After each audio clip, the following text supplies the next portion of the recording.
Hi guys, today we are going to talk about a very special Chinese dessert called mooncakes. A mooncake is a traditional Chinese pastry that is especially eaten during the Mid-Autumn Festival, also known as Moon Festival. This festival is celebrated to admire the beauty of moon, show gratitude, and spend time with family. Mooncakes are round in shape, just like moon.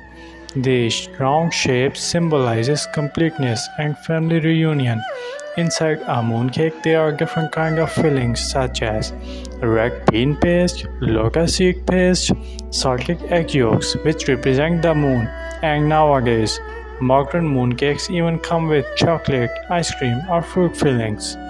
People just don't eat mooncakes themselves, they also give them as gift to family and friends. It's a way of showing love and strengthening relationships. In the end, mooncakes are not just as a dessert, they are a symbol of culture, tradition, and family unity. Thank you so much.